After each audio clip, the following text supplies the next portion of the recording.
All right, let's dive into a topic that gets a lot of talk, but maybe isn't always fully understood. Polygamy in Islam. What we're going to do is break down what the Quran actually says about it. We'll look at the super strict conditions, the historical context, and really the ultimate goals of marriage as they're laid out in the text. So, let's get right into it. So this is the part of the verse pretty much everyone knows, right? From Surah An-Nisa. It says, "Then marry those that please you of other women, 2 or 3 or 4. Now, on the surface, that sounds like a pretty clear green light. But as we're about to see, that is only one piece of a much larger puzzle. And this immediately brings up two huge questions. First, what's the main condition that comes attached to this? And second, why was this even allowed in the first place? Well, the answers are actually found in the very same text. Okay, so first things first, we need to be clear on what this permission actually is. It is not an open command for everyone to follow.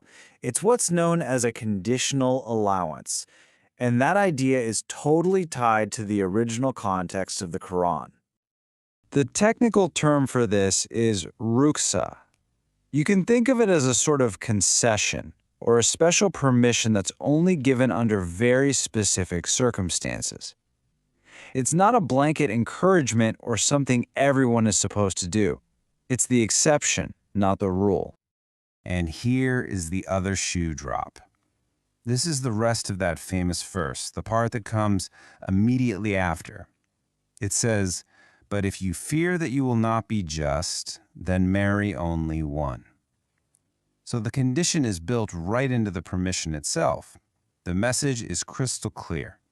If you can't guarantee justice, then the path is monogamy. So that begs the question, why was this rukhsa, this special allowance, even revealed? What was going on at the time? Well, the answer really lies in the social needs of the community back then. You have to remember, this verse came down in the aftermath of major battles. And what that meant was a society with a huge number of widows and orphan children who had suddenly lost their male protectors and providers. Polygamy was actually put forward as a practical social solution to this crisis. It basically worked like a social safety net. The main goals were, 1, to protect women who were suddenly in a very vulnerable position. 2, to give them financial support, what's called nafka. And 3, to make sure that orphan kids were cared for inside a stable family. It was a community-focused solution to a major social problem. And this brings us to the absolute heart of the matter, the central pillar of this entire allowance, that strict condition of justice. Honestly, this is the part that's completely non-negotiable. The word in Arabic is adil. It means that a husband must be totally fair and equitable in how he treats each of his wives. But what does fair actually mean here? Well, the source material breaks it down into two very different categories. Now, this is where it gets really fascinating. On one hand, you've got outward justice. These are things you can actually measure, right? Like providing the same amount of money, spending equal time, and so on. This is considered really, really hard, but maybe achievable. But on the other side, you have inner justice, equal love, equal affection, and equal emotional connection. And this is acknowledged as being nearly impossible for any human to pull off.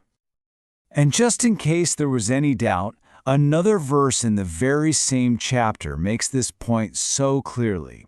It says, "And you will never be able to be equal in feeling between wives, even if you should strive to do so." I mean, that's a pretty direct statement on how difficult, maybe even impossible, it is to achieve perfect emotional justice. So, if perfect justice is a condition, but perfect emotional justice is nearly impossible, what's the ultimate goal of marriage in Islam to begin with? Let's take a look at the ideal. Islam defines the ideal marriage as being built on three core pillars. First, sakina, which means tranquility and peace. Then, mawadda, which is affection and love. And finally, rahama, or mercy and compassion. This is the gold standard for a successful family life. So, here's the crucial takeaway. If getting into a polygamous relationship messes all that up, if it creates jealousy, pain, and conflict instead of peace and love, then the entire purpose of marriage, as Islam defines it, has been missed. So based on all of this, the source lays out several reasons why monogamy is generally the advised path. First, out of respect for a wife's feelings and her right to her husband's full affection. Second, to prioritize a peaceful home built on trust. Third, to follow the Prophet Muhammad's main example. He was in a monogamous marriage for over 25 years with his first wife, Khadijah. And finally, to uphold justice by not even trying to enter a situation that the Quran itself says is almost impossible to get right. So, as we wrap up this explainer, you can start to see how polygamy is framed. It's not the ideal, but an exceptional practice that is tied to some incredibly strict conditions. The main conclusion we can draw from the source is that monogamy is actually considered much closer to the true spirit and purpose of marriage, which at the end of the day is all about creating a home that's harmonious, peaceful, and full of love. All right, let's do a quick recap of the most important points. Polygamy is not a command, it's a conditional exception, a ruksa.